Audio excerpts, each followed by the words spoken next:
तो बताओ वजीर आजम मोदी, ये जो 40,000 गज्जा में मर गए, आप नहीं बोलेंगे बेंजामिन नेतन्याहू इस जालिम कुत्ते को?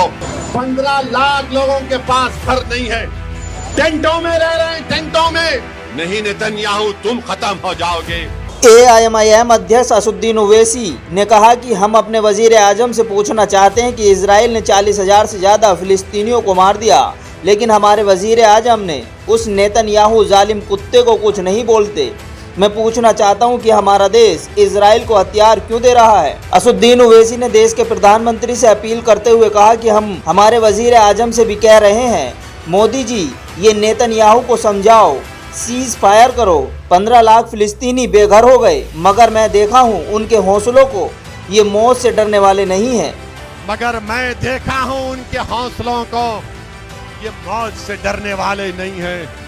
उस सरजमीन पर बसने वाले अगर एक बच्चा भी होगा, सुन ले बेंजामिन नेतन्याहू, अगर एक बच्चा भी रहेगा फलस्तीनी, वो पत्थर उठाकर कहेगा अल्लाहू अकबर, अल्लाहू अकबर, अल्लाहू अकबर। असुद्दीन ओवैसी का ऐसा बयान कोई पहली बार नहीं है। इससे पहले भी असुद्दीन ओवैसी संसद में जय फिलिस्तीन का नारा लगा चुके हैं, जिसके बाद वो विवादों में घिर गए थे, लेकिन ऐसा ही भाषण उन्होंने भारत की सरजमी से फिर से दिया है। वो जालिम बेंजामिन नेतन्याहू, अल्लाह उसको गारत करे, अल्लाह उसको जहन्नम का कुत्ता बनाकर जहन्नम में डाले। इजराइल के PM नेतन्याहू को ललकारते हुए कहा कि अल्लाह ने नेतन्याहू को जहन्नुम में कुत्ता बनाएगा। अल्लाह उसको जहन्नम का कुत्ता बनाकर जहन्नम में डाले।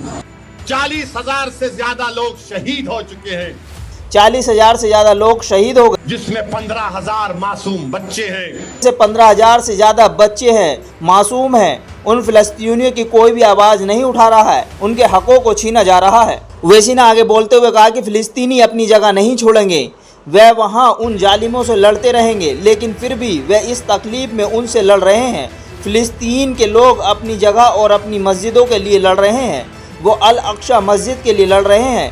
वो फलस्तीनी कह रहा है कि मैं यहीं पर रहूंगा क्योंकि मुझे मस्जिद अक्सा और बैतुल मुक़द्दस को हासिल करना है।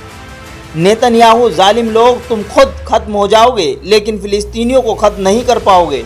अल्लाह इजराइल के मंसूबों को कभी कामयाब नहीं होने देगा। आप असुद्दीन ओवैसी के ऐसे भाषणों को लेकर क्या कुछ सोचते हैं, कमेंट कीजिए। कमेंट कर हमें बताएं कि आखिर असुद्दीन ओवैसी भारत के कैसे राजनेता हैं।